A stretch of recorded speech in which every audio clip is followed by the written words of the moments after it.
আসসালামু আলাইকুম ওয়া রাহমাতুল্লাহি ওয়া বারাকাতুহু।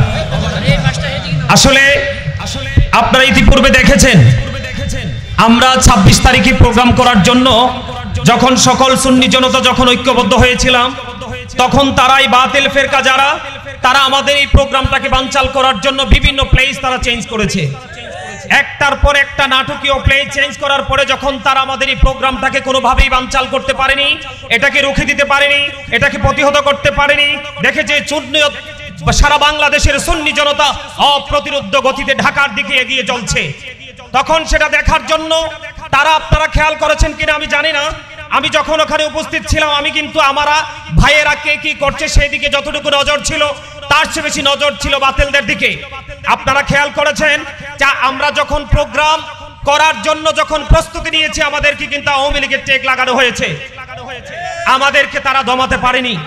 আমরা আমাদের প্রোগ্রামে চলে গেলাম, প্রোগ্রাম শেষ করার পরে তারা কিন্তু আমাদের প্রোগ্রামকে আবার সফল বলে কি বলেছে, আখ্যায়িত করেছে।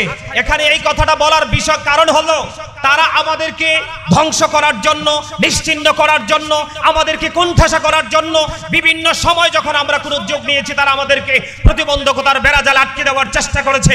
সম্মানিত উপস্থিতি, সর্বোপরি একটা কথা বলবো, আমরা যখন প্রোগ্রাম শেষ করে সবাই ঘরে চলে গেলাম তখনই কিন্তু তারা আমাদেরকে কিভাবে আমাদেরকে ধ্বংস করবে তারা সেই ছক তারা কষেছে।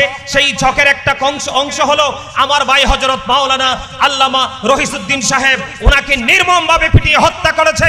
সম্মানিত উপস্থিতি, আমরা 61 হিজরিতে কারবালা হয়েছিল, আমরা এবার 2025 এসে আমার ভাই রহিসউদ্দিনের হত্যার ইতিহাস দেখে আমরা বুঝতে পেরেছি আমরা আরেকটা কারবালা আমরা দেখতে পেয়েছি। ঠিক কিনা বলেন?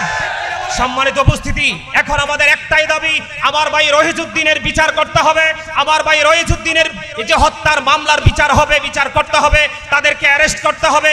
আর আমরা যারা সুন্নি জনতা আছি, সকল সুন্নি জনতা যে যেখান থেকে আছি, কে বড় কে ছোট, আমরা সেই দিকে না তাকিয়ে এখন থেকে আমাদেরকে সবাইকে ঐক্যবদ্ধ হয়ে একটা প্ল্যাটফর্মে দাঁড়িয়ে আমাদেরকে আগামী দিনে বাতিলকে রুখে দেওয়ার জন্য এবং আমার ভাই রহিসের হত্যার বিচার কিভাবে আমরা পাবো সেইটার জন্য আমাদেরকে প্রস্তুতি নিতে হবে।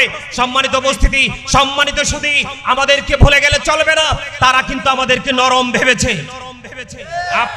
তারা কিন্তু আমাদেরকে নরম ভেবেছে, তারা কিন্তু আমাদেরকে ছোট ভেবেছে। আমি গতকালকে লাইভ প্রোগ্রামে বলেছি যে এখনো পর্যন্ত 70 থেকে 75% মানুষ বাংলাদেশে আপনার সুফিবাদে বিশ্বাসে। ঠিক কিনা বলেন? আওয়াজ দিয়ে বলেন ঠিক কিনা?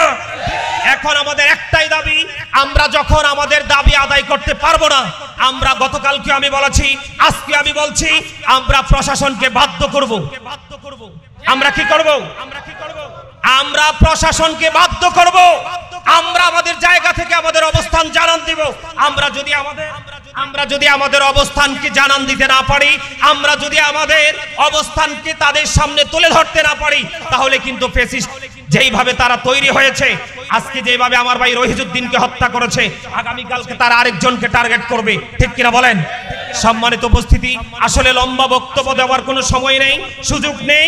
আমি সবার মনের আশা ব্যক্ত করার জন্য অনুরোধ করব, যার যার ভাষা প্রয়োগ করার জন্য অনুরোধ করব এবং সম্মিলিতভাবে আমরা প্রয়োজনে আজকে যদি আমরা 24 ঘন্টার মধ্যে আমার ভাই রহিসের হত্যার বিচার যদি আমরা না পাই, প্রশাসন যদি কোনো দায়িত্ব না নেয়, তাহলে সারা বাংলাদেশের সুন্নি জনতা ঐক্যবদ্ধ হয়ে আমরা তাদেরকে বিচারের জন্য বাধ্য করব। এই প্রত্যাশা ব্যক্ত করে আমি আমার আলোচনা শেষ করছি। আসসালামু আলাইকুম ওয়া রাহমাতুল্লাহি ওয়া বারাকাতুহু।